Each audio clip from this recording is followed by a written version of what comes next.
saya akan mengajak saudara untuk membuka di dalam satu ayat, yaitu kita membuka di dalam Titus pasal yang kedua. Mari kita bersama-sama membuka dalam Titus pasal yang kedua, ayat yang ke-11 dan ayat yang ke-12. Di dalam Titus pasal yang kedua, ayat 11 dan ayat yang ke-12. Sudah menemukan? Di dalam Titus pasal yang kedua, ayat 11 dan ayat yang ke-12. Mari kita membaca bersama-sama bagian ini. Ayat 11 dan ayat 12. 1, 2, 3. Karena kasih karunia Allah yang menyelamatkan semua manusia sudah nyata. Dia mendidik kita supaya kita meninggalkan kefasikan dan keinginan-keinginan duniawi, dan supaya kita hidup bijaksana, adil, dan beribadah di dalam dunia sekarang ini. Mari kita tundukkan kepala, kita bersama-sama berdoa. Saudara, berdoa untuk dirimu yang akan mempersiapkan diri mendengar firman Tuhan. Saudara, doa untuk rekan sebelah kanan dan sebelah kirimu, supaya mereka juga dapat memperoleh berkat firman Tuhan. Dan saudara, doakan saya di dalam keadaan tubuh yang tidak nyaman, supaya Tuhan masih dapat memimpin setiap pemberian firman Tuhan di dalam kuasa penyertaan Tuhan. Dan juga saudara, doakan untuk setiap orang-orang yang mendoakan kita dapat mendengar firman Tuhan dengan baik, supaya mereka pun juga memperoleh berkat, karena mereka pun mendukung pekerjaan Tuhan dan merindukan kita semua diberkati Tuhan. Dan saya rindu saudara semuanya tidak terkecuali membuka suara berdoa meminta kepada Tuhan, memohon kepada Tuhan. Tuhan, berkatilah kami di hari atas mimbar ini, supaya kami sungguh-sungguh dapat Tuhan persiapkan menjadi pemuda-pemudi Kristen yang sungguh-sungguh hanya di dalam pimpinan Roh Kudus menjadi saksi-saksi di dalam dunia ini. Mari kita sama-sama buka suara, semua membuka suara, kita bersama-sama berdoa. Semua buka suara, kita berdoa. Bapa dalam surga, kami bersyukur kepada Tuhan. Kami menyerahkan diri kami di saat kami akan mendengar firman Tuhan pada hari ini. Kami rindu firman Tuhan sekali lagi menghentak hati kami, membawa kami untuk melihat pentingnya kami untuk dipimpin oleh Tuhan sendiri. Jika tidak ada firman Tuhan yang memimpin kami, maka bagaimana kami dapat dengan benar menghidupi kehidupan kami?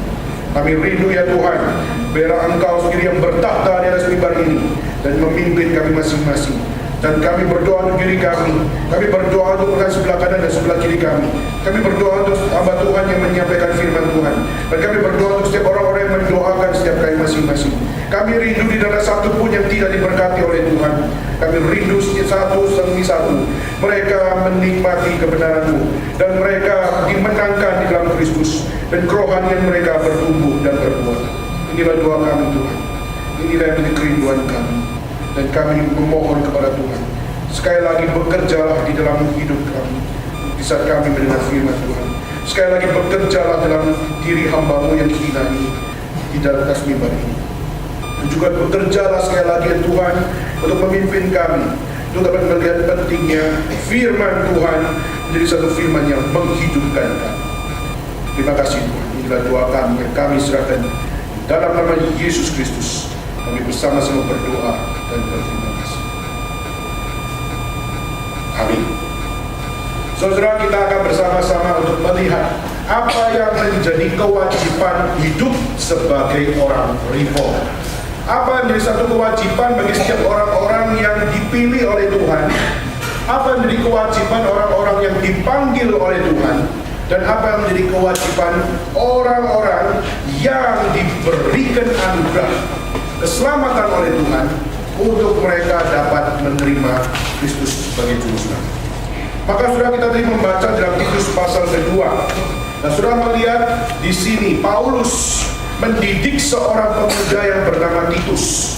Dan kita melihat Titus melayani bukan di kota yang besar. Titus melayani di satu pulau yang namanya adalah Pulau Kreta.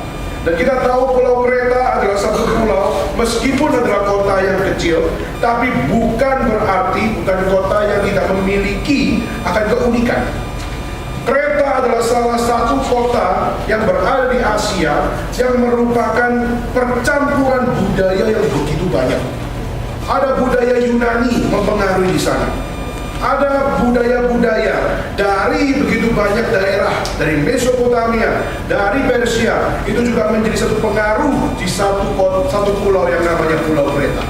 Dan pada saat kita melihat justru situ, Titus dia ditempatkan di pulau itu. Dan pada saat Titus seorang pemuda yang secara kasat mata kita melihat pemuda biasanya masih memiliki pengalaman yang sangat kurang. Tetapi mungkin secara pengetahuan mereka memiliki begitu banyak. Dan saudara kita melihat seorang muda ini ditempatkan di satu pulau, di mana di pulau itu jemaat-jemaat yang digembalakan adalah jemaat-jemaat yang beragam. Kenapa? Karena dari sana bukan cuma pemuda-pemuda yang ada di sana, tapi juga ada yang namanya orang tua dia ada di sana. Lalu juga banyak sekali para hamba dia ada di sana. Dan kita melihat konteksnya sangat berbeda. Kalau di GRI Taipei kita melihat di sini semua rata-rata adalah pemuda. Tetapi kalau kita melihat di Kreta, konteksnya dia seorang pemuda yang harus berhadapan dengan orang yang lebih tua. Dan dia seorang pemuda yang harus melayani sesamanya. Dan dia benar-benar juga harus melayani para hamba-hamba. Saudara, pada saat kita melihat di sini, inilah yang menjadi satu sikon bagaimana seorang bernama Titus dipersiapkan oleh Paulus untuk bagaimana dia berada di Pulau Kreta melayani Tuhan, dan mereka dapat menjadi satu keluarga Allah yang dipersiapkan untuk dapat menjadi bagian di dalam rencana Tuhan, di dalam keselamatan. Tuhan bukan cuma menyelamatkan pemuda, Tuhan juga menyelamatkan akan orang tua. Dan bukan cuma orang tua dan pemuda, tapi juga termasuk para hamba-hamba, kalau pakai bahasa sekarang, para TKI. Mereka juga membutuhkan Kristus. Maka di sini kita melihat inilah satu hal, bagaimana ladang pelayanan dari Titus. Dan berasal ladang pelayanan yang dipercayakan kepada Titus. Di sini Titus dididik oleh Paulus untuk bagaimana engkau harus mentransfer, harus untuk melegasikan akan satu hal, yaitu kamu harus melegasikan kepada mereka akan apa yang namanya kewajiban. Setiap orang tua punya kewajiban, setiap pemuda punya kewajiban, dan setiap hamba mereka punya kewajiban yang sama. Kewajiban mereka bukan berbeda-beda karena mereka lebih tua, mereka lebih muda, maupun mereka di dalam kapasitas yang mungkin tidak setinggi akan prestasi-prestasi orang lain. Tapi di sini semua kalangan ini memiliki satu kewajiban yang sama di hadapan Tuhan. Mereka yang sama-sama diselamatkan oleh Tuhan, mereka yang sama-sama menerima pilihan Tuhan, mereka yang sama-sama menerima akan apa yang namanya penerimaan atau acceptance dari Tuhan. Maka bagaimana mereka menempatkan diri mereka bersama-sama. Maka di sini kita melihat ayat 11 dimulai dengan satu kata. Karena kasih karunia Allah menyelamatkan semua manusia sudah nyata. Semua di sini adalah semua orang yang dipilih oleh Tuhan, di mana Ia mendidik kita supaya kita meninggalkan kefasikan dan keinginan duniawi, dan supaya kita hidup bijaksana, adil, dan beribadah di dalam dunia sekarang ini. Dan yang menjadi konteks yang terjadi adalah kenapa Titus harus mendidik para orang tua. Kenapa seorang Titus harus mendidik para pemuda, dan kenapa seorang Titus harus mendidik para hamba? Sudah di dalam konteks salvation, Tuhan menyelamatkan mereka semua. Tuhan menyelamatkan orang yang dipilih di dalam orang tua, Tuhan menyelamatkan orang yang dipilih di dalam pemuda, dan Tuhan memilih setiap orang-orang yang ada di dalam para hamba.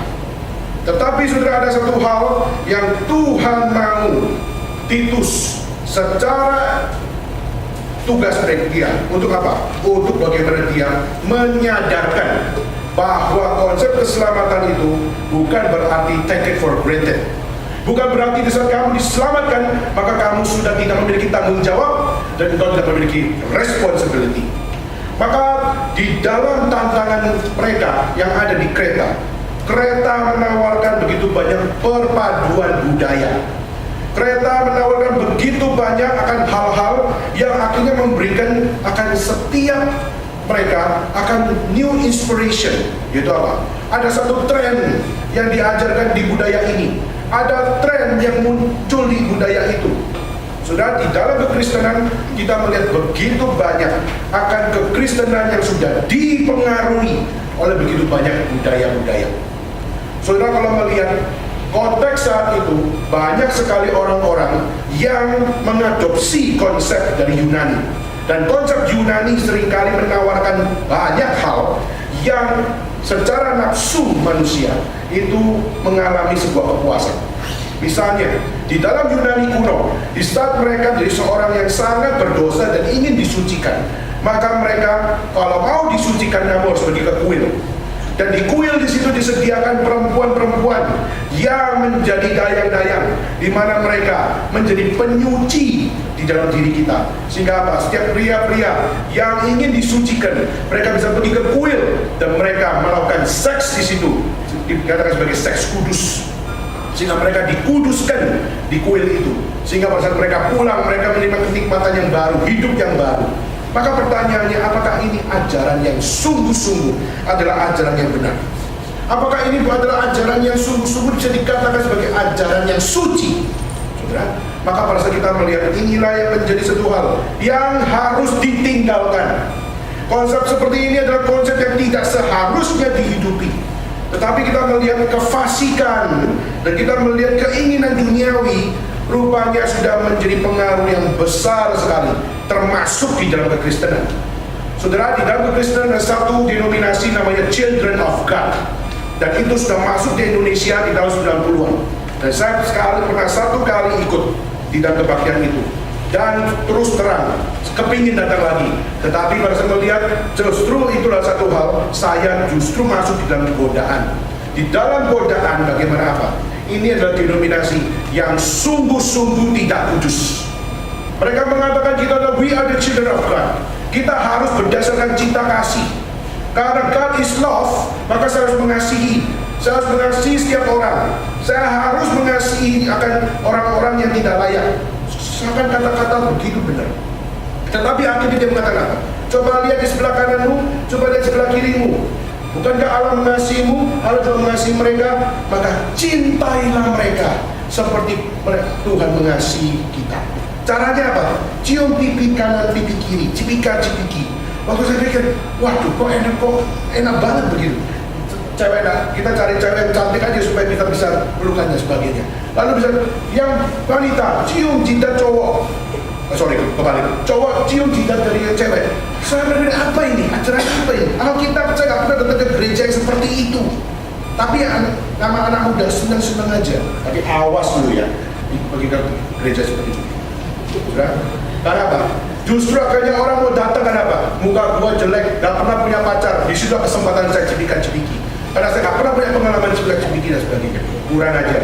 Gereja jadi tempat seperti ini. Nah, itu terjadi. Maka saudara, jangan kira gereja tidak masuk di dalam kefasikan, dan jangan kira gereja tidak melibatkan di dalam keinginan-keinginan dunia. Kalau kita bisa melihat gereja bisa seperti itu, maka kita seharusnya bagaimana? Maka Titus dipersiapkan oleh Paulus untuk apa? Beritakan apa yang sesuai dengan ajaran sehat. Kalau memang ada pengajaran-pengajaran yang begitu menyenangkan manusia, tapi itu adalah fasik dan itu adalah yang mewujudkan keinginan-keinginan duniawi, kita harus berani mengcounter dan berkata bahwa apa? Itu bukan berita kebenaran. Itu bukan Injil yang benar. Meskipun mungkin itu akan memperoleh pertentangan, tetapi kita tahu bahwa kebenaran harus diberitakan dengan benar. Maka Titus dipersiapkan oleh Tuhan melalui Rasul Paulus untuk supaya dia mengajarkan bahwa apa?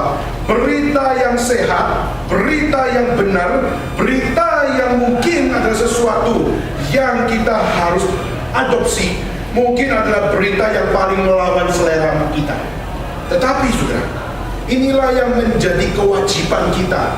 Kewajiban kita harus didasarkan dari dasar ajaran yang sehat. Di saat dasar kita untuk berkewajiban haruslah dari dasar ajaran yang benar. Dan dasar kita melihat segala sesuatu tidak dapat didasarkan dari apa yang kita inginkan atau yang kita harapkan. Tidak. Maka mimbar ini tidak mungkin akan berkompromi dengan satu hal, yaitu untuk menyenangkan saudara. Tidak mungkin. Karena tidak kita melihat apa yang Tuhan kerjakan di dalam diri Paulus, dan akhirnya ditransfer kepada Titus. Kita melihat yang ditekankan oleh Paulus kepada Titus adalah beritakan apa yang sehat, beritakan apa yang benar, ajarlah mereka untuk mereka meninggalkan kefasikan, dan ajarlah mereka untuk mereka tidak di dalam keinginan duniawi. Maka saudara, di dalam bagian ini terus Titus diproses oleh Paulus untuk bagaimana menjadi seorang teladan, untuk bagaimana kamu menjadi seorang pendidik, bagaimana kamu menjadi seorang pengajar yang harus dengan satu hal, kamu memberitakan ajaran sehat, kamu harus memberitakan ajaran yang benar. Dan mungkin di saat kamu memberitakan di situ, kamu akan dihina-hina, kamu akan dianggap sebagai orang muda yang tak punya pengalaman tapi berani marah-marah. Tapi di surah kita melihat itulah yang kita lihat Titus dipersiapkan Tuhan menghadapi orang tua, menghadapi para pemuda-pemuda, menghadapi para hamba-hamba. Dia membawa akan satu modal, dan modal ini tidak peduli kamu seberapa tua, engkau seberapa sama mudanya maupun dengan para hamba, kita harus dengar akan satu berita yang sama. Kita harus takluk kepada berita yang sama. Dan kalau kamu mau sehat secara rohani, kamu harus terima ini yang sama. Maka saudara, hari ini kita akan coba untuk melihat 3 poin, 3 kewajiban hidup orang reform yang seharusnya kita hidupi. Kewajiban yang harus kita tuntaskan di dalam kita mengikut Dia. Bagaimana kita menjalankan setiap pengikutan kita kepada Tuhan dengan hati yang sungguh-sungguh. Maka pertama, saudara, Titus diajarkan untuk apa? Bahwa bagaimana kita belajar untuk menghidupi satu kewajiban yang pertama, yaitu kita belajar untuk hidup bijaksana. Apa itu hidup bijaksana, saudara? Bagaimana kita bisa menjadi seorang yang hidup bijaksana? Saudara, hidup bijaksana ada 2 hal, ada 2 poin yang saya mau sharing.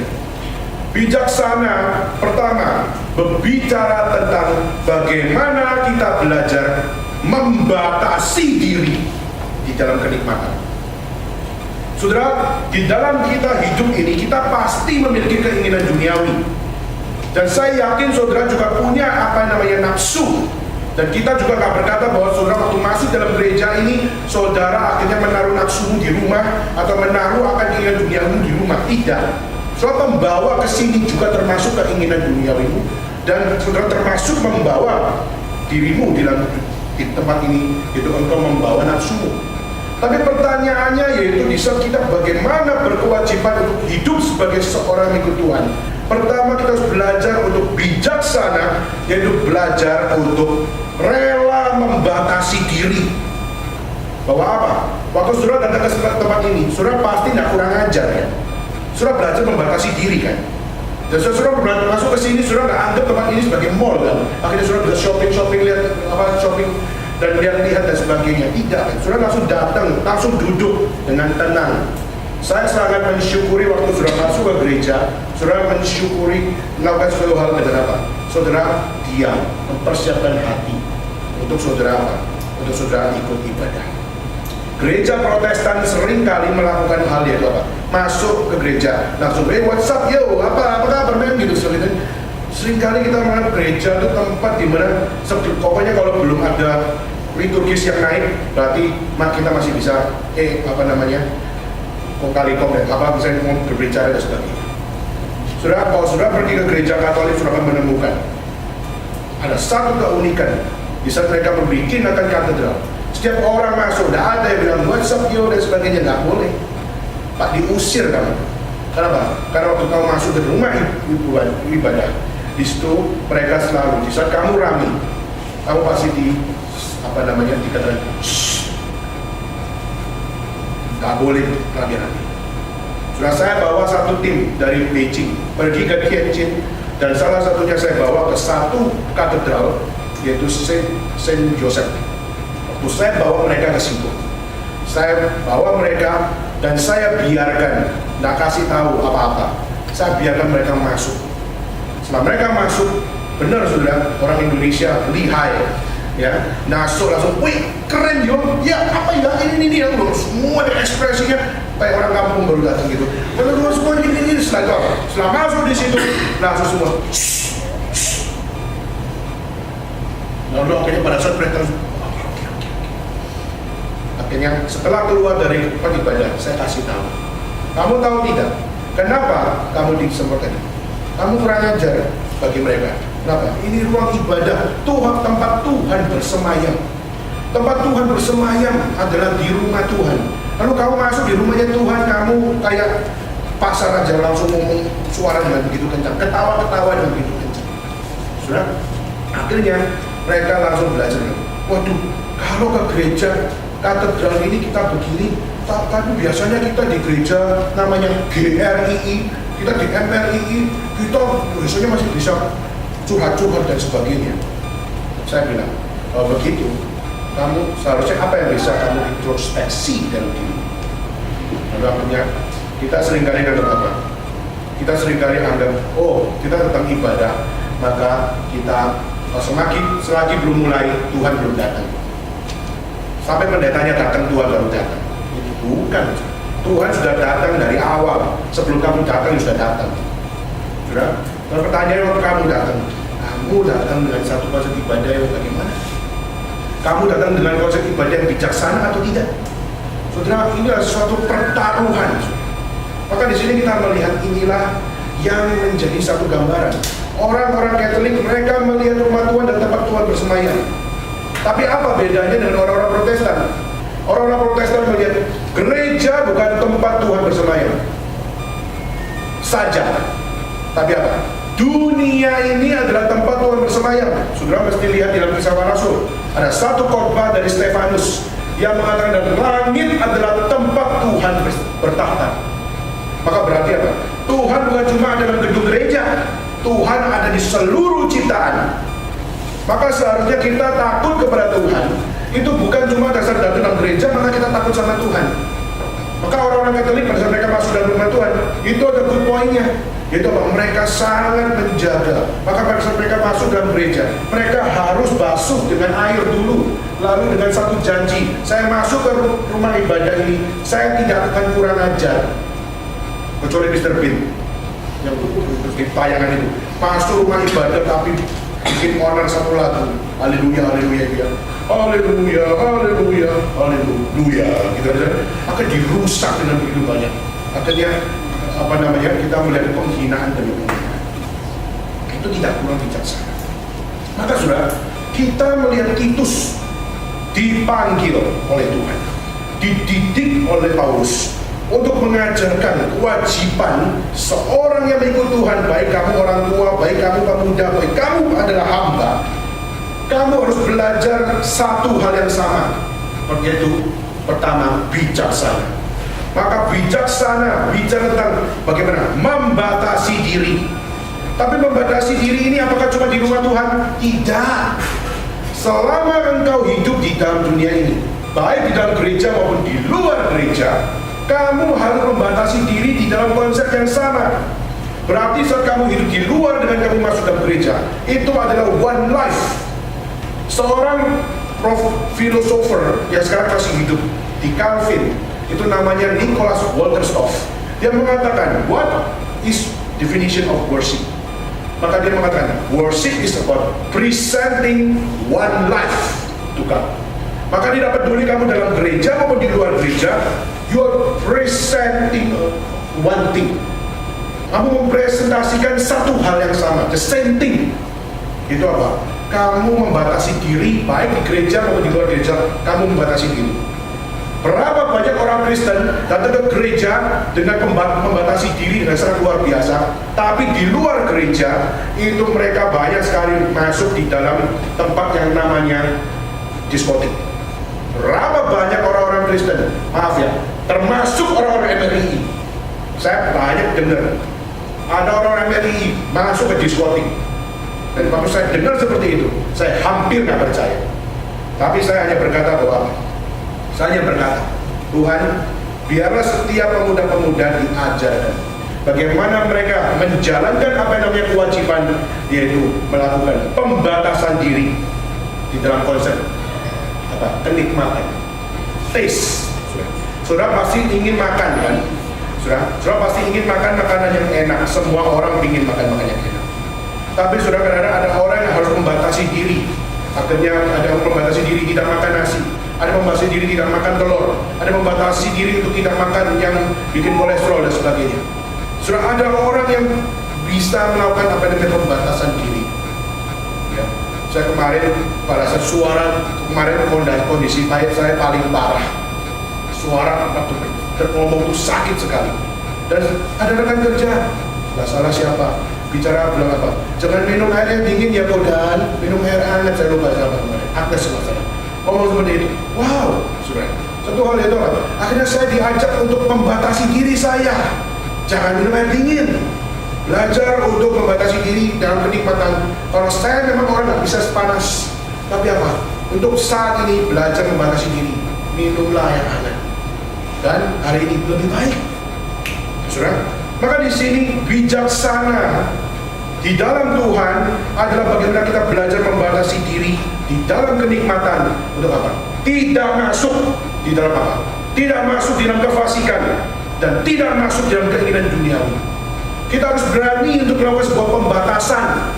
Kita harus berani melakukan no di dalam apa? Di dalam area-area yang dapat mengajak saudara untuk masuk dalam kefasikan dan di dalam keinginan duniawi. Maka Titus dipersiapkan Paulus untuk mendidik. Untuk apa? Belajarlah engkau bijaksana, yaitu membatasi diri di dalam kenikmatan. Tapi ada kedua. Bijaksana pertama bicara tentang membatasi diri. Kedua, bijaksana bicara tentang menolak mentah-mentah hal yang fasik dan menolak mentah-mentah keinginan duniawi yang melawan Tuhan. Saudara, menolak mentah-mentah maksudnya apa?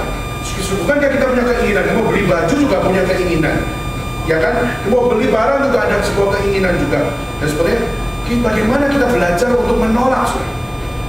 Maka bijaksana bicara dengan kita menolak mentah-mentah hal-hal yang mengajak saudara untuk jatuh di dalam dosa. Saudara beli baju, kalau memang ada sebuah kebutuhan, belilah dengan ucapan syukur. Tapi saudara, pada saat saudara menjadi seorang yang akhirnya karena membeli barang itu, membeli baju atau membeli apapun, saudara beli handphone, beli apapun, tapi di saat saudara semakin beli barang itu, saudara semakin berdosa. Maka itu yang harus ditolak. Dan inilah yang menjadi satu hal waktu saudara bagaimana belajar sebagai pengikut Tuhan. Orang-orang reform, orang-orang yang back to the Bible harus mengikuti ajaran yang diajarkan dalam Alkitab, yaitu apa? Yaitu belajarlah untuk bijaksana. Jadi waktu saudara menolak mentah-mentah hal yang membuat saudara semakin jatuh dan jatuh ke dalam dosa, itu adalah bijaksana. Maka saudara, jangan saudara waktu ada orang berkata bahwa apa? Ayolah kamu inilah. Terus waktu anak orang itu berkata tidak. Lalu akhirnya saudara untuk hasut dia, untuk ayolah dan sebagainya. Akhirnya saudara, orang ini saudara karena kata ayo dari kamu, akhirnya dia jatuh di dalam dosa. Itu berarti kita sudah menjerumuskan orang untuk hidup dalam hidup yang tidak bijaksana. Dari saat mereka sudah berkata tidak. Kata tidak itu ada dua macam respon. Kata tidak di hadapan Tuhan. Ada kata tidak cuma di dalam keputusan sendiri. Dan apa yang dikatakan oleh Titus di sini adalah satu bagian Paulus mengajak Titus untuk kamu ngajak orang untuk berkata tidak. Tapi waktu kamu berkata tidak dengan satu responsibility dari Tuhan. Dan waktu kamu bicara dengan responsibility dari Tuhan, tidak ada orang pun yang boleh menggeser kata tidak. Tapi saya hampir pesimis melihat orang-orang yang katanya adalah anak-anak Tuhan, yang namanya anak gereja, maaf, termasuk anak-anak MRII, GRII, PRII, mereka jatuh di dalam menolak, mereka jatuh di dalam kurang membatasi diri di dalam penyimpan. Dan akhirnya apa yang terjadi? Akhirnya tidak hidup sebagai orang reform yang bijaksana. Tidak ada kesaksian sebagai orang yang bijaksana. Sudah, inilah satu hal, satu teriakan dari Paulus. Untuk apa? Titus, didiklah mereka. Titus, paksalah mereka. Kalau mungkin bahasa lebih kasar lagi. Untuk apa? Untuk mereka lebih bijaksana lagi. Maka inilah yang menjadi hal pertama.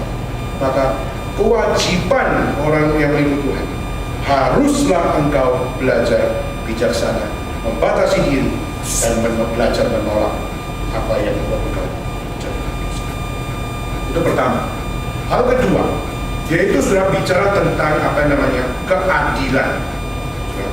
Supaya kita dengan adil dididik dan kita menemukan apa yang didefinisi dengan adil. Pertanyaannya, adil itu apa? Apa yang bisa didefinisi tentang adil? Adil di situ diajarkan di dalam satu konsep itu.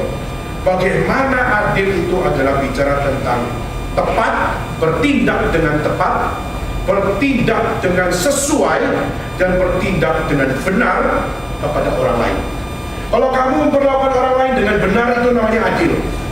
Kalau kamu memperlakukan orang lain dengan salah, engkau adalah orang yang kurang adil ataupun tidak adil. Dan sudah di dalam pemikiran ini kita harus belajar untuk apa? Bertindak secara tepat, bertindak secara sesuai, dan bertindak secara benar kepada orang lain. Maka tanya, dasarnya apa saya bertindak dengan tepat? Dasarnya apa saya bertindak dengan sesuai? Dasarnya apa saya bertindak dengan benar? Maka sudah, didikan Tuhan adalah sesuatu yang harus menjadi dasar. Orang yang sudah diselamatkan oleh Tuhan harus mendasarkan dirinya kepada apa yang menjadi firman Tuhan. Dan firman Tuhan harus dari dasar keadilan. Maka di saat bertindak dengan tepat, tepat menurut siapa? Tepat menurut ajaran firman. Sesuai dengan apa? Sesuai dengan diajarkan firman. Benar yang disepertikan apa? Benar yang disepertikan oleh firman. Maka kita baru dikatakan sebagai orang-orang yang sungguh-sungguh melakukan apa yang dikatakan oleh firman. Di dalam Matius pasal 7 dicatat satu kata, gitu. Perbuatlah kepada mereka apa yang mereka kehendaki mereka perbuat kepada kita. Surah itu adalah ajaran Yesus Kristus. Dari mulut Yesus sendiri mengajarkan, gitu. Perbuatlah secara actively, lakukan sebuah perbuatan. Bagaimana kamu memperlakukan apa kepada mereka, apa yang kita kehendaki mereka memperlakukan kepada kita. Kalau saudara mau menjadi orang yang tanda kutip adalah menjadi orang yang baik, maka belajarlah berbuat terlebih dahulu kebaikan. Berbuatlah kebaikan kepada mereka yang dimana orang itu kita harapkan bisa belajar melakukan kebaikan kepada kita. Dengan itu kita belajar menularkan kebaikan. Kita menularkan kebenaran, kita menularkan tentang apa yang menjadi berkat Tuhan. Itu ajaran dari Yesus Kristus sendiri, mulut Yesus sendiri mengajar. Tetapi saudara, kita justru di orang-orang yang tidak menghidupi apa yang dikatakan oleh Yesus. Saudara, di dalam Chinese philosophy, Konfusius mengatakan bahwa bukan perbuatlah dulu. Jangan berbuat kepada mereka apa yang kita kehendaki mereka lakukan kepada kita. Konghucu justru mengatakan bahwa apa? Jangan berbuat. Sudah. Itu menjadi satu hal perbedaan. Yesus berkata perbuatlah secara actively, lalu kita melihat Konghucu berkata jangan berbuat. Kenapa, saudara? Karena yang satu secara pasif. Kalau kamu melakukan sesuatu, jangan-jangan kalau kamu melakukan sesuatu, orang itu tidak butuh apa yang kamu lakukan. Kamu melakukan kebaikan, tapi pertanyaan orang itu butuh kebaikanmu atau tidak. Seringkali itu menjadi satu gambaran. Misalnya apa? Contoh, kalau kita bawa dalam gereja, kita mau percaya bahwa Injil adalah berkat Tuhan. Alkitab perlu mengajarkan, perbuatlah kepada mereka apa yang kita kehendaki mereka perbuat kepada kita. Kita tahu ada suatu Injil yang luar biasa yang menyelamatkan manusia.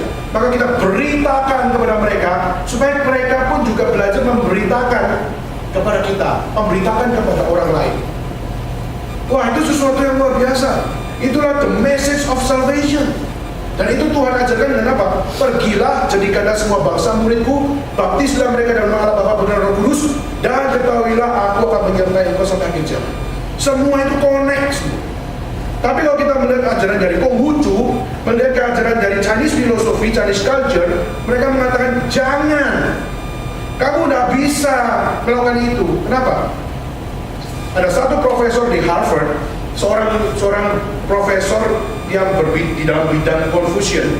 Dia mungkin adalah salah satu tokoh dari Neo-Confucian culture. Nah, dia mengatakan satu hal. Di saat Yesus berkata, perbuatlah apa yang kamu inginkan mereka perbuat kepada kita. Maka dia tanya, kalau caranya begini, misalnya, saya punya permen, saya mau kasih kepada orang itu, dan saya melakukan kebaikan dan saya kasih dia permen. Tapi pertanyaannya, orang itu butuh permen atau tidak? Tidak butuh permen. Bisa aja butuh, gitu kan? Tapi kalau dia bilang saya tidak butuh permen, lalu kamu menghendaki dia melakukan apa yang kamu inginkan, pertanyaannya itu bisa masuk atau tidak? Sudah, saya kira ini adalah satu hal. Apa yang direspon dari profesor ini namanya Tu Weiming. Dia itu adalah profesor dari Harvard, dan pada saat dia pakai contoh itu, dia mengatakan bahwa kalau melakukan secara aktif dengan apa yang dikatakan oleh Yesus, yaitu perbuatlah kepada mereka apa yang kita kehendaki mereka berbuat kita, itu namanya egosentrik. Maka Tu Weiming mengatakan Yesus kurang bijaksana dalam pengajaran. Dia mengatakan Yesus kurang bijaksana kenapa? Karena memaksa orang makan permennya dia. Orang nggak butuh permennya dia kok.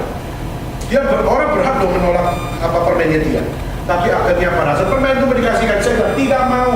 Makan supaya apa? Supaya kamu melakukan itu. Sudah ngerti nggak maksud saya? Sudah, ini menjadi satu kritik luar biasa. Lalu akhirnya, bagaimana kita membacanya? Maaf ya, banyak orang Kristen berkonsep sama seperti apa yang diajarkan oleh Tu Weiming tadi. Banyak orang Kristen bilang, jangan memberitakan Injil lah, maksa orang ini. Janganlah memberitakan Injil lah, ngapain kamu untuk bikin orang jadi insecure. Kamu datang semua langsung minggir semua. Kenapa? Mulutmu akan menghantam kita dengan pengajaran-pengajaran firman Tuhan dan sebagainya. Seringkali kita melakukan atau berfilsafat tanda kutip, atau kita berpikir, atau kita berperspektif. Jangan-jangan kita berperspektif bukan seperti orang Kristen. Jangan-jangan kita berperspektif orang Kristen sih orang Kristen, tapi kita berperspektif kafir seperti itu Weiming tadi. Itu apa? Jangan kamu memberitakan firman Tuhan. Kenapa? Kamu orang itu jangan-jangan tidak butuh firman Tuhan. Sudah. Seringkali kita memasuki di dalam satu kefasikan dan secara sadar tidak sadar saudara jatuh di sebuah kefasikan dan saudara masuk dalam sebuah keinginan yang bukan keinginan Tuhan untuk memberitakan. Tuhan suruh untuk perbuatlah. Tuhan suruh untuk pergi, jadikanlah semua bangsa murid-murid. Tapi seringkali kita sadar tidak sadar, kita jatuh dalam kefasikan dan kita jatuh dalam keinginan kita untuk berkata apa? Tidak perlu, jangan. Kenapa? Karena itu akan merusak orang, itu akan bikin kita, image Kristen akan berubah dan sebagainya. Sudah dari dulu Yesus sudah tahu bahwa apa yang di pengajaran dia adalah satu pengajaran yang kontroversial. Dari dulu Yesus sudah punya musuh begitu banyak untuk memberitakan tentang cinta kasih Tuhan. Dari dulu para rasul, para nabi, mereka sudah banyak sekali dimusuhi oleh begitu banyak nabi-nabi Baal dan raja-raja. Sudah banyak yang memusuhi dari kitab Kejadian sampai kepada kitab Wahyu. Kita melihat kehidupan orang-orang Kristen, tidak ada yang sonanya nyaman. Semuanya memberitakan Injil dan selalu menerima. Akan begitu banyak, akan kecaman dan sebagainya. Tetapi di mata Tuhan, orang yang melakukan ini adalah orang yang melakukan keadilan. Karena dia tahu ini adalah kebenaran.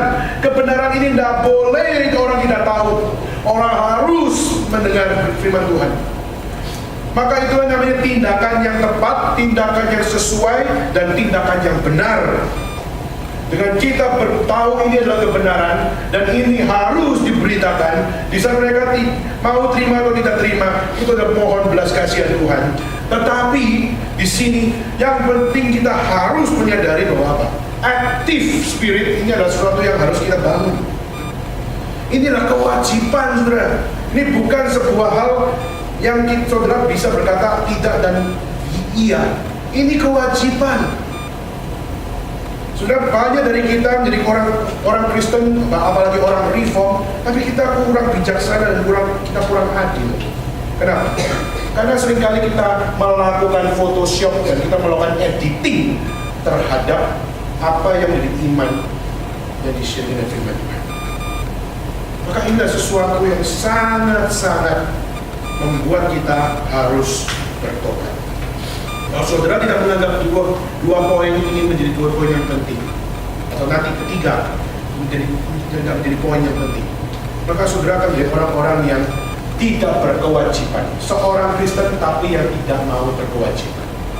Maka orang-orang begitu apakah dapat dikatakan sebagai orang Kristen? Saudara, itu hal yang kedua. Dan hal yang ketiga, pertama itu bijaksana, kedua yaitu adil, ketiga yaitu bicara tentang beribadah. Beribadah bukan engkau bisa berkata aku datang atau aku tidak datang. Saudara berhak untuk menentukan aku datang dan aku tidak datang.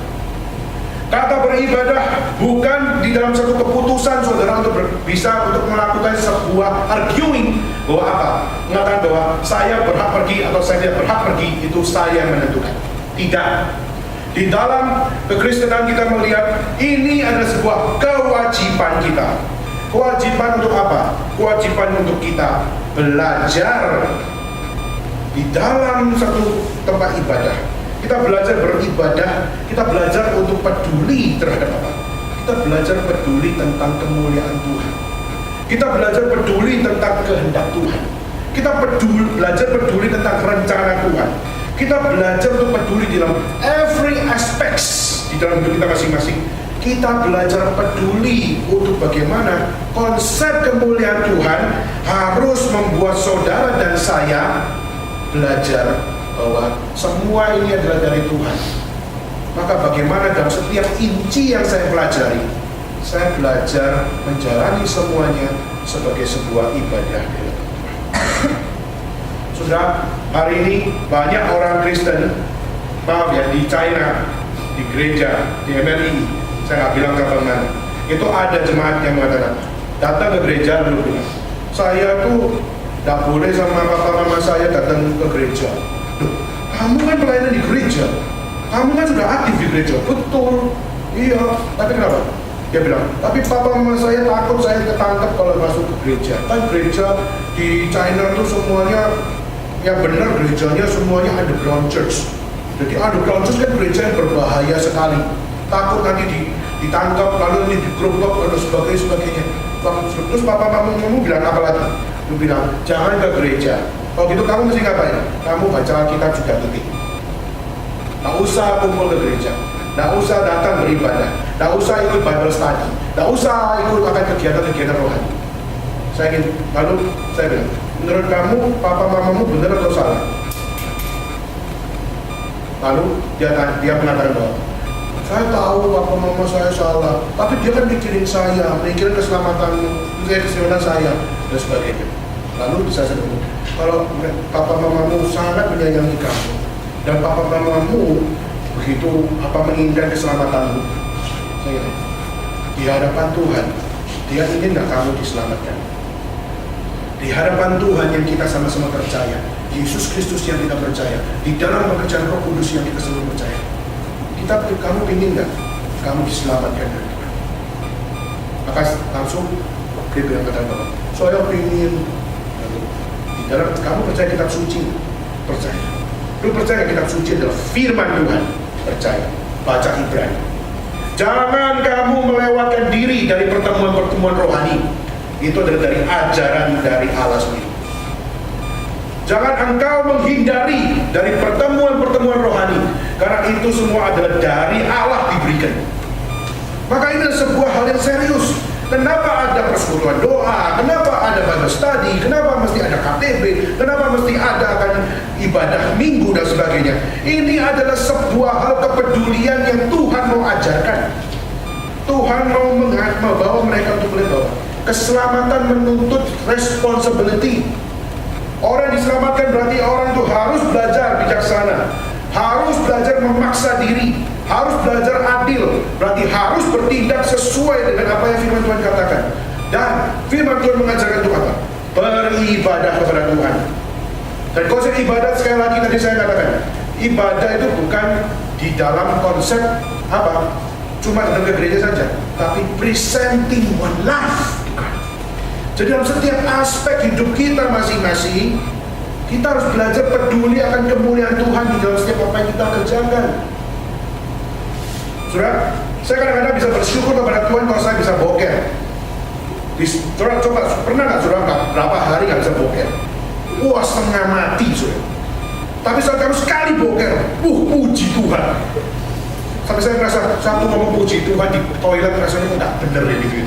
Tapi itu adalah satu hal mengajarkan bahwa di dalam setiap aspek inci hidup saudara dan saya, saudara bisa menemukan kemuliaan Tuhan. Ada satu buku ditulis oleh Philip Yancey, Finding God in the Unexpected Place. Menemukan Kristus di tempat-tempat yang unexpected, yang tidak pernah engkau duga. Oh, itu buku luar biasa. Saudara bisa beli.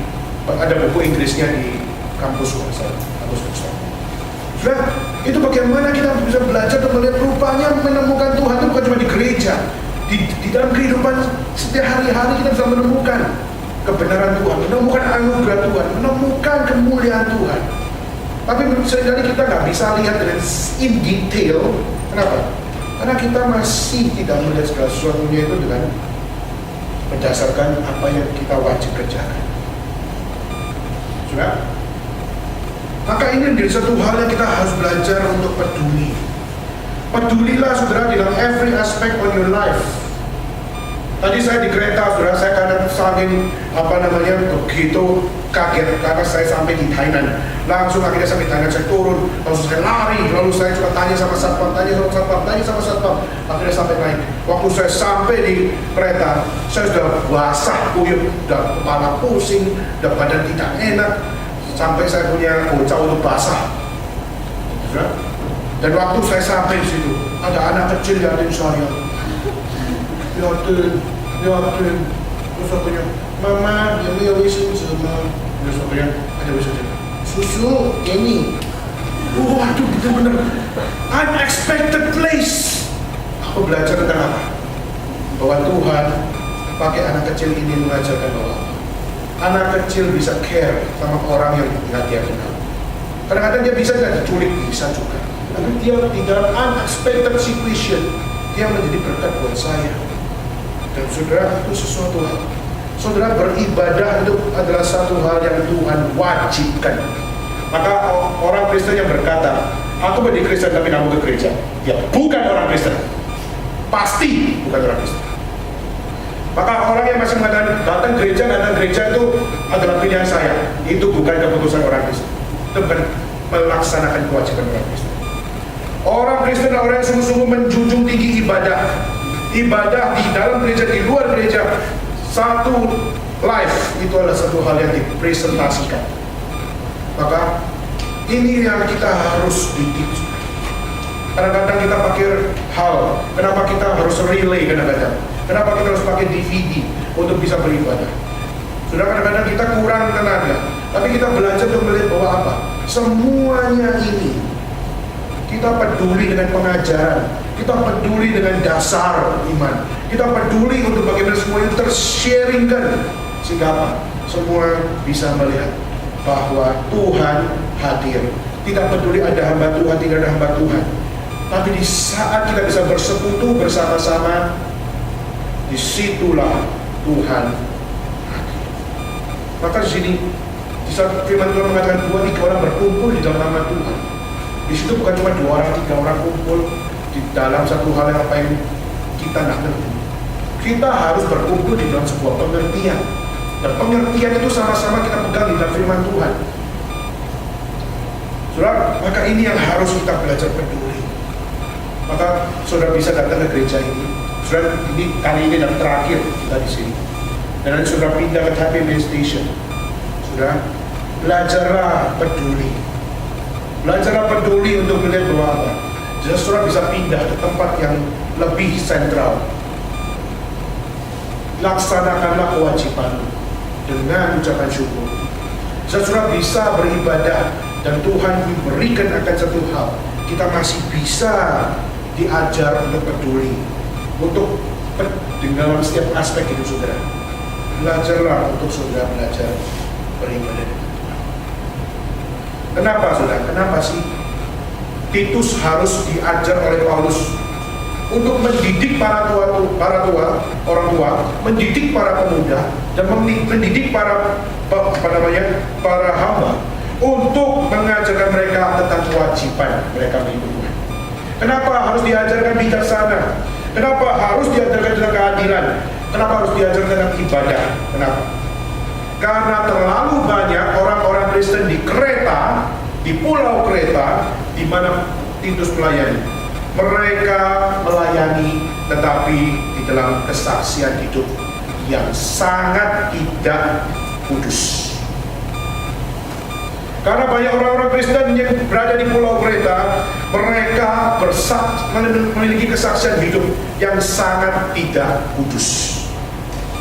Kalau saudara melihat pasal 2 itu dikatakan satu hal di dalam bagian depan, ya, dikatakan bahwa apa? Dikatakan bahwa jangan engkau sampai karena kamu nama Allah dihujat.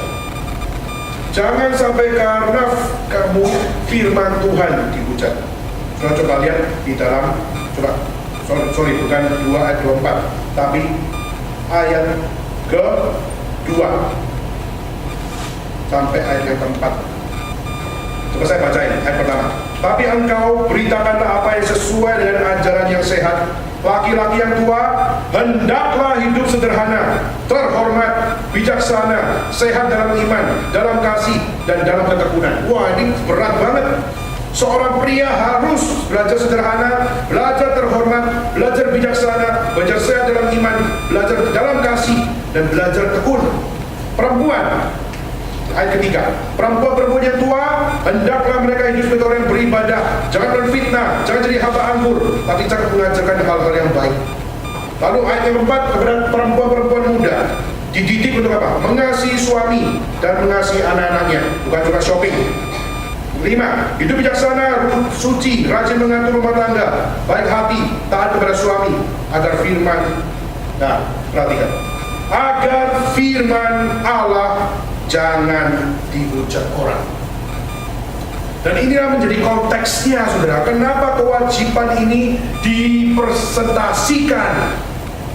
Karena banyak akan para pria, banyak akan perempuan tua, banyak perempuan muda, banyak akan anak-anak laki-laki muda, dan para hamba, mereka tidak memiliki kesaksian hidup. Sudah kesaksian hidup itu adalah sesuatu yang penting. Karena saudara di orang Kristen di situ, nama Allah melekat di dalam hidupmu. Maka jangan sampai firman dihujat orang. Ayat 8, sudah kita lompat aja. Dikatakan apa? Sehat dan jangan bercela dalam pemberitaanmu, sehingga apa? Lawan menjadi malu, karena tidak ada hal-hal buruk yang dapat mereka sebarkan tentang kita. Jadi konteks saat itu nama Tuhan dihujat karena kesaksian mereka yang tidak kudus. Firman Tuhan dihujat karena mereka tidak punya kesaksian yang kudus. Dan seharusnya kita bikin lawan malu karena kehidupan kita kudus. Justru kita menjadi orang-orang Kristen tapi yang melakukan banyak hal-hal yang buruk di dalam kekristenan kita. Sehingga lawan bukan malu karena hidup kita yang kudus, tapi lawan menertawakan kita. Saudara, inilah sebuah konteks. Maka Titus, saudara bisa perhatikan, berarti medan pelayanan dari Titus ini sangat tidak gampang. Berarti medan pelayanan Titus ini adalah pelayanan yang sangat-sangat kafir sekali, tidak kudus. Tetapi meskipun demikian, kita melihat bagaimana Paulus mendidik Titus untuk apa? Ajarkanlah yang sehat. Meskipun pelayanan kamu akan tidak gampang untuk mendidik mereka, tapi kau harus beritakan kepada dia ajaran yang sehat. Karena orang yang diselamatkan oleh Tuhan Mereka adalah orang yang harus wajib bijaksana, wajib adil, dan wajib berikutnya. Terhadap orang yang seperti ini adalah orang yang paling tersendiri.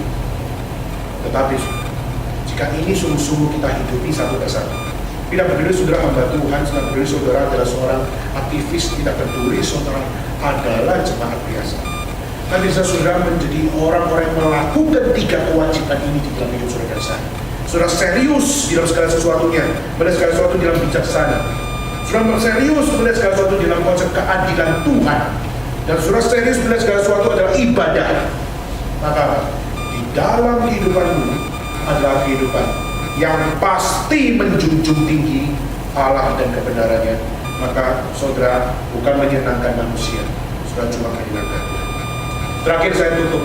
Saya sebelum datang ke Taipei, saya mampir ke satu kota yang belum pernah saya injak, yaitu kota Shenyang. Kota Shenyang dari Beijing itu kurang lebih 4 jam. Dan waktu saya sampai ke sana, saya bertemu dengan 7 mahasiswa. Kadang-kadang orang ketertawakan saya mengatakan, 7 orang ngapain didatengin, buang-buang waktu. Saya sampai dengar seperti itu sakit hati saya. Tapi saya tidak bisa berkata apa-apa. Kenapa? Itu ada satu hal. Di sana mereka bukan orang Kristen. Mereka yang ngomong seperti itu bukan orang-orang yang sangat mendukung pekerjaan Tuhan. Tapi saya akan lebih sakit hati lagi kalau yang ngomong adalah orang Kristen dan yang ngomong adalah orang yang menjadi rekan kerja. Itu akan menjadi sangat sakit hati. Tapi saya anggap itu biasa. Kenapa? Mereka tidak anggap 7 orang itu adalah jiwa yang perlu diberikan. Sudah, waktu saya datang, ya, dan waktu saya datang ke situ, saya bertemu mereka, terus saya mulai men-sharingkan iman Kekristenan. Dan mereka rata-rata bukan orang Kristen, banyak dari latar belakang Buddhis. Tapi saya men-sharingkan iman Kekristenan. Lalu saya mengajak mereka untuk memperkenalkan tentang Yesus Kristus. Dan setelah selesai semuanya, saya bukan mau menceritakan apa yang saya lakukan di sini, tapi apa yang saya lihat di sini. Itu apa? Setelah persekutuan itu, besoknya saya jam 8 pagi harus naik kereta. Nah, waktu itu saya sudah disiapkan satu mobil.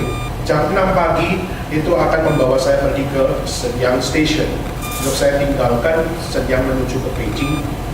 Sudah, dan waktu itu saya sudah siapkan jam 4 pagi saya sudah bangun. Tapi saat saya bangun jam 4, saya nggak tahu kenapa. Saya biasanya paling jarang buka TV. Tapi waktu itu nggak tahu kenapa saya buka TV. Waktu saya buka TV, wah, ada satu tayangan bagaimana tayangan Kristen. Saya kira Kristen, tapi bukan Kristen. Jadi saya tuh lihat, wah, film apa ini? Terus saya perhatikan. Sudah, ada satu kesaksian, sudah dengarkan baik-baik. Kesaksian apa? Ada seorang tante-tante yang mukanya kalau dibilang nggak kayak wanita. Mukanya kayak cowok beneran, rambutnya juga kayak cowok, dan betul-betul secara badan juga kayak cowok, betul-betul kecil, lalu mukanya nggak seperti wanita. Tapi dia adalah seseorang yang pertama kali di provinsi Hebei dia mendirikan gereja. Dan waktu itu saya tak dengar itu tayangan, saya sampai gosok gigi sampai lihat apa yang kita digambarkan di tayangan itu. Jadi seorang tante-tante itu dia mendengar Injil. Pas dia mendengar Injil, lalu akhirnya dia bertobat. Dan pas dia bertobat, dia pulang ke kampungnya di Hebei. Waktu dia pulang ke kampungnya di Hebei, lalu apa? Dia langsung memberitakan Injil kepada satu warga kampung. Nah, di kampung itu ada kurang lebih 1000 penduduk, 1000 lebih penduduk. Lalu dia selama 1 tahun memberitakan Injil. Sudah heran, dia nggak sekolah teologi. Dia nggak sekolah Alkitab, tapi dia waktu begitu situ seperti kaya sekali, limpah sekali mengajarkan firman Tuhan. Kita nggak bicara doktrinnya benar atau tidak, ya, mungkin perlu diteliti juga. Tapi waktu dia di situ maksudnya mengajarkan selama 1 tahun, lalu dia mengajar setiap orang yang mendengar pengajaran dia berkata, mari kita bangun gereja di kampung kita ini. Mari kita bersama-sama bangun gereja. Bilang, mau beli, kalau bangun gereja harus beli tanah. Ayo kita beli tanah. Beli tanah di mana? Beli di kampung ini, di lapangan situ. Kita beli aja semua. Bilang, duit dari mana? Mari kita kumpulkan, dari 1 tahun ini kita kumpulkan. Sudah luar biasa, semangatnya luar biasa. Dan saya nggak tahu ini karismanya dari mana. Aku dia bilang, ayo kita kumpulkan uang. Semua teriak, ayo. Ya nggak ayo sih, dan ngomongnya pakai, gitu ya. Dan akhirnya, setelah itu, oke, semua kumpulkan uang, beli tanah. Dan tanah itu terbeli. Saya percaya di desa kampung pasti lebih murah, kan? Maka akhirnya bisa terbeli. Oke, sudah beli. Setelah itu, mari kita bangun, kumpulkan uang, bangun. Akhirnya sudah dibangun gereja. Tapi waktu tanya, kamu bangun gereja untuk berapa orang? Berapa kapasitas berapa orang? Tahu? Dia jawab berapa orang? Saya mau bangun gereja berkapasitas 1.000 orang. Hah? Di kampung kamu bikin gereja untuk 1.000 orang, penduduknya cuma 1.000 orang, dan kamu mau bikin gereja kapasitas 1.000 orang, kamu mau melakukan kristenisasi selama untuk 1.000 orang? Gila kamu ya? Bilang, tidak ada yang gila, saya waras. Dan akhirnya orang-orang mulai mikir, hah, gila, ini bener gak sih? Ini bener gak sih? Bilang, kamu beriman gak? Beriman. Ya sudah, kumpulin uang. Sudah kumpulin uang, bangun gerejanya. Gerejanya gede, bagus sekali. Tapi sudah bagus, tapi bahannya semua dari seng. Terus pakai batu bata yang sangat tipis. Tapi gereja jadi sudah. Wah, puji Tuhan. Waktu saya lihat tayangan itu saya kaget. Ini kok hebat sekali ya. Jam 4 pagi di televisi, di serial bisa ada tayangan kesaksian seperti ini. Luar biasa. Tapi rupanya saya terlalu cepat mengambil keputusan, terlalu cepat untuk berkata puji Tuhan. Kenapa? Karena ceritanya belum selesai. Setelah itu selesai, setelah terakhirnya saya masih bisa puji Tuhan atau tidak. Nah itu yang sudah kita lihat. Akhirnya apa terjadi? Sudah bangun gerejanya, sudah jadi, sudah cuma tinggal tambah kursi dan sebagainya. Secara tubuh gedungnya itu sudah jadi. Orang pemerintah datang. Lalu orang pemerintah datang bilang apa? Kamu bangun gereja segini gede di kampung lagi, kamu gila ya? Tidak gila. Kamu bangun sudah tanah milik siapa? Tanah milik kita. Tapi kamu sudah izin sama pemerintah belum? Belum. Kenapa? Loh ini kan kampung kita ya, kita tentuin. Lalu aku bilang, gak bisa. Kamu harus untuk izin sama pemerintah. Oh gimana, kita kan orang kampung, gak ngerti hukum, gak ngerti apa. Akhirnya sudah dibawa ke pengadilan. Karena dibawa pengadilan, itu kurang lebih bangunan gereja itu habiskan 70.000 lebih. Nanti di siswanya 70.000 itu berapa? Lalu akhirnya dia kena denda. Akhirnya karena tidak izin sama pemerintah, perempuan ini harus bayar denda 50.000 lebih kepada pemerintah. Gila, berarti bisa bangun 2 gereja kedua ini. Akhirnya apa terjadi? Akhirnya dia bilang, aduh aku gak ada uang kalau 50.000. Bilang, salah sendiri, salah kamu. Ya aku goblok, ya aku bodoh gak izin pemerintah dulu dan sebagainya. Saya pikir bisa bangun selesai sudah dan sebagainya. Akhirnya saat itu dia bisa, aku udah punya 50.000. Aku cuma punya 20.000, boleh gak 20.000? Oh iya lah, 20. Nah, orang pemerintahnya bilang, ya sudah lah 20.000. Geliat nih lah. Akhirnya apa? 20.000 lebih. Gak tahu masuk kantor siapa. Akhirnya kebaktian. Tapi waktu itu ada satu biaya lagi yang harus dibayar. Saya lupa detailnya apa. Karena ngomongnya pakai bahasa Eropa gitu ya, dan saya mesti tebak-tebak. Nah, waktu itu dia ngomong kenapa harus bayar 10.000 berminggu masalah. Akhirnya nggak ada uang. Akhirnya apa terjadi? Perempuan ini punya satu suami, perempuan ini punya satu anak. Akhirnya dia berkata kepada suaminya, dia berkata kepada anaknya, dia berkata, gereja butuh dana. Untuk apa? Untuk bayar ini, bayar itu, bayar ini, bayar itu. Nggak ada uang. Itu suami berkata, terus kamu mikir apa? Kita jual rumah ini ya. Suami langsung, hah? Gila kamu? Anaknya bilang, hah? Gila juga kamu? Akhirnya, Tuhan pasti cukupkan kok. Tapi ini sekarang perlu, harus dijual. Yuk, supaya ini. Sudah, papanya langsung bilang, gua gak kenal istri saya lagi. Sudah akhirnya semua Tuhan, akhirnya semuanya urusannya sudah tak beres semua. Akhirnya apa? Ditinggalkan. Suaminya tinggalkan istri. anaknya tinggalkan istrinya, akhirnya jual rumah. Satu lihat tayangan itu, rasa aduh bener-bener deh, apa Tuhan ini kasihan sekali nih orang. Lalu setelah jual, lalu apa? Setelah jual dia sakit. Setelah masuk rumah sakit ada 2 tumor di bawah perut. Akhirnya setiap kali pendarahan tidak habis berbulan-bulan. Sudah setelah itu, setelah dia rehat, balik ke gereja, dia mau berkhotbah di gereja. Jemaat menolak dia. Jemaat berkata apa? Dia berkata, "Tante, kamu adalah orang yang sangat berjasa di kampung ini. Gereja ini terisi 1.000 orang, hampir 1.000 orang. Dan kamu sudah melakukan banyak untuk kami bersama dengan Kristus. Tapi maaf, kamu tidak boleh khotbah." Langsung dibilang, "Kenapa saya nggak boleh khotbah?" Karena suamimu meninggalkan kamu, anakmu meninggalkan kamu, dan sekarang kamu tidak. Anakmu sekarang ada di penjara 4 tahun. Terus kamu baru ada kanker di bawah perutmu 2, bikin kamu pendarahan berbulan-bulan. Coba kamu pikir lagi deh, kamu masih mau khotbah? Maksudnya apa? Kamu mungkin ada dosa yang belum kamu bereskan, sehingga keluargamu berantakan, sehingga kamu punya hubungan suami istri rusak, hubungan dengan anak rusak, lalu kesehatanmu rusak, dan sebagainya, keuanganmu rusak, dan sebagainya. Kamu mungkin ada dosa yang harus. Dia sampai lemes dan berkata, "Tuhan, benar nggak aku ada dosa? Sungguh nggak sih aku ini kurang bijaksana?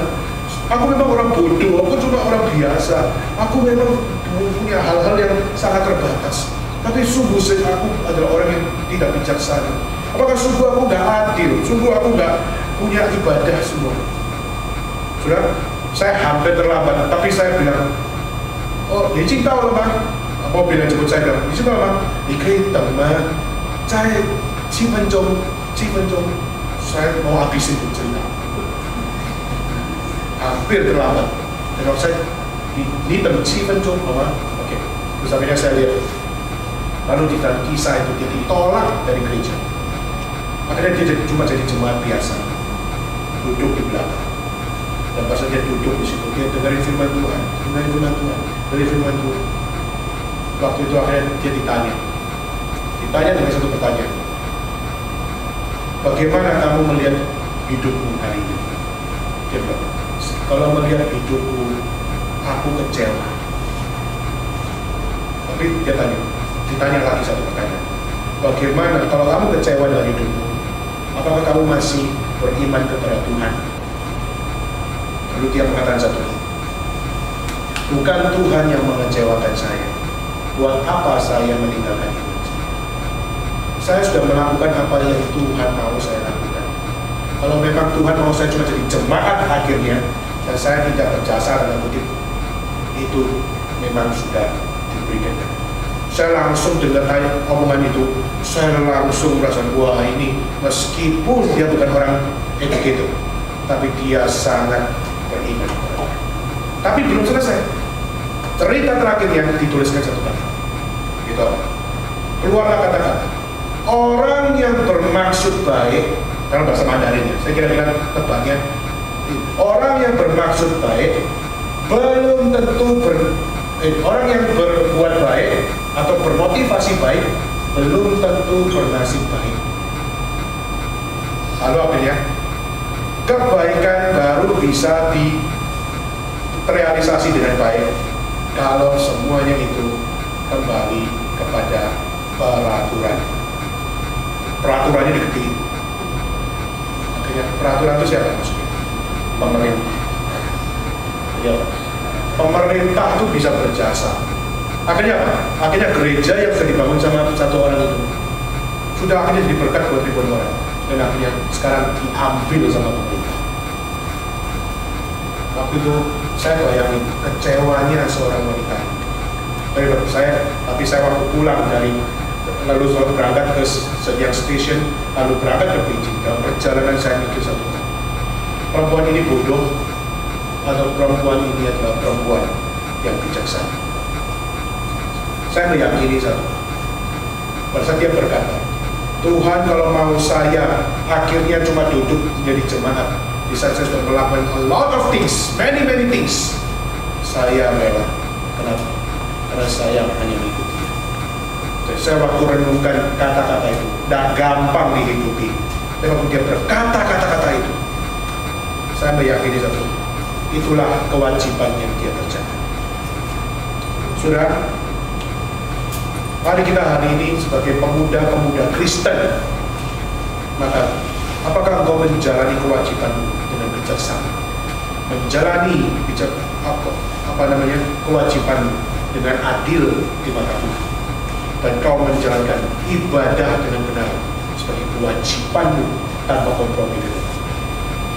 Dan engkau yang dengan serius menjawabnya di hadapan Dia. Maka saya sangat rindu kalian yang ada di Taipei, bersyukurlah karena masih ada ajaran sehat yang terus diberitakan, meskipun di telingamu tidak enak didengar, atau mungkin di hatimu engkau selalu gelisah. Tapi jika hatimu masih gelisah, ada yang Tuhan mau ubah, dan biar engkau berespon. Mari kita bagi berdiri bersama-sama.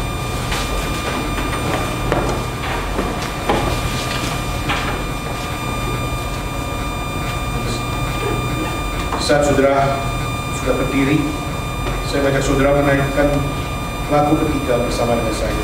Tanpa musik, sudah naikkan lagu ini. Dan biarlah lagu ini menjadi satu doa di hadapan Tuhan. Tuhan, let the beauty of Jesus be seen in me. Tuhan, biarlah dalam hidupku aku memancarkan Engkau. Dan biarlah ini bukan cuma sebuah lagu, tapi dibilang di sebuah doa yang mengajak engkau dan saya menjalankan kewajiban mengikut Tuhan sesuai dengan ajaran yang Tuhan tetapkan. Dan biarlah kita bersanakan lagu ini, jadikan ini doa di hadapan Tuhan. Oh, to Spirit divine, all my nature refine, till the beauty of Jesus be seen in me. This is our prayer. Maka mari kita naikkan bersama-sama. Indonesia, Inggris, kita panjatkan di hadapan Tuhan. Doa kita pujian. Tuhan, ku ingin dapat memancarkan kasih-Mu indah penuh kemurnian.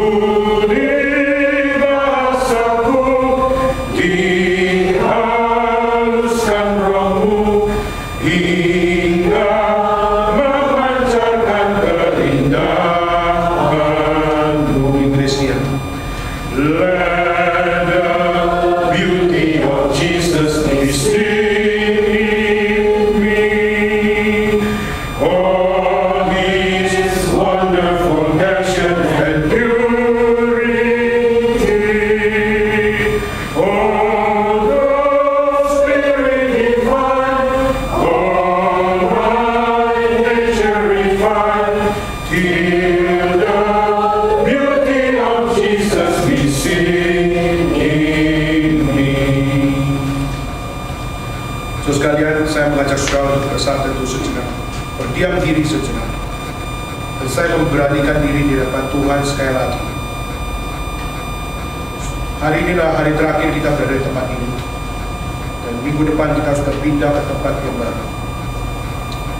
Dan mari kita bersama-sama memohon kepada Tuhan, mendedikasikan hidup kita sekali lagi.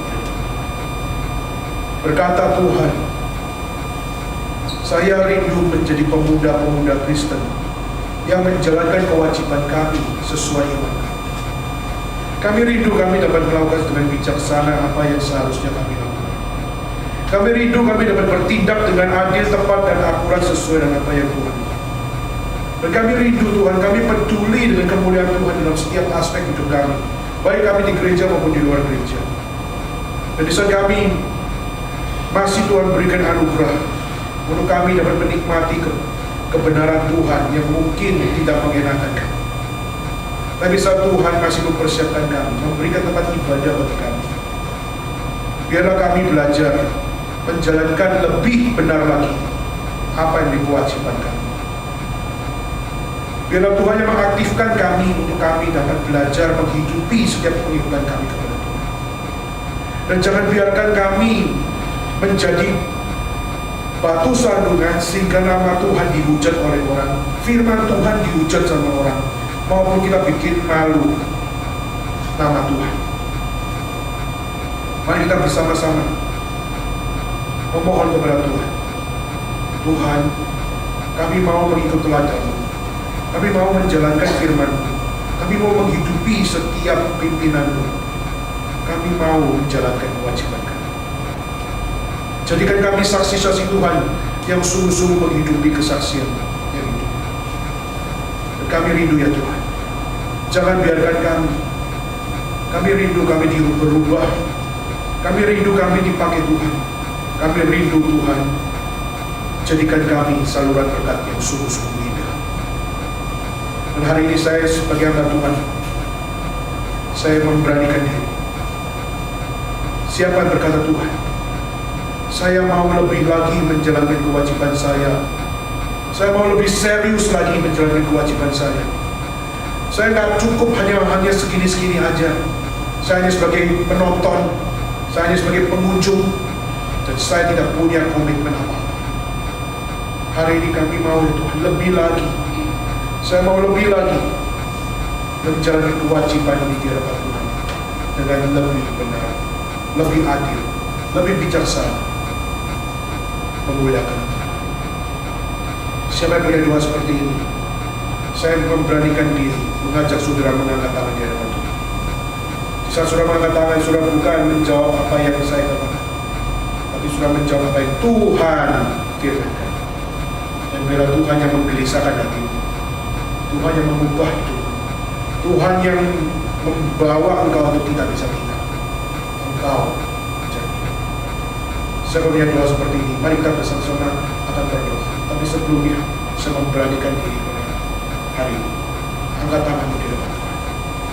Siapa di antara dirimu mau angkat tanganmu di depan Tuhan? Jangan engkau malu. Jangan malu terhadap manusia. Malulah di depan Tuhan. Jika kita ada lagi, puji Tuhan, puji Tuhan, puji Tuhan, puji Tuhan, puji Tuhan. Ada lagi, jangan keraskan hati. Jika engkau punya satu kerinduan ini, bilang engkau ada sebenarnya. Ada lagi, angkat tanganmu lebih tinggi supaya saya bisa lihat. Puji Tuhan, tangan digerakkan. Mari kita bersama-sama berdoa. Mari kita bersama-sama buka suara. Mari kita memohon kepada Tuhan. Tuhan, inilah hidup kami. Kami rindu, kami berkewajiban menjalankan semua. Kami rindu bijaksana, kami rindu adil, kami rindu dapat memiliki ibadah yang benar. Dan Tuhan, genapkanlah dalam hati kami Tuhan. Genapkanlah di dalam hati teman-teman kami, supaya satu dengan yang lain dipakai Tuhan di dalam kasih. Saya rindu semuanya belajar membuka suara dengan suara keras berdoa.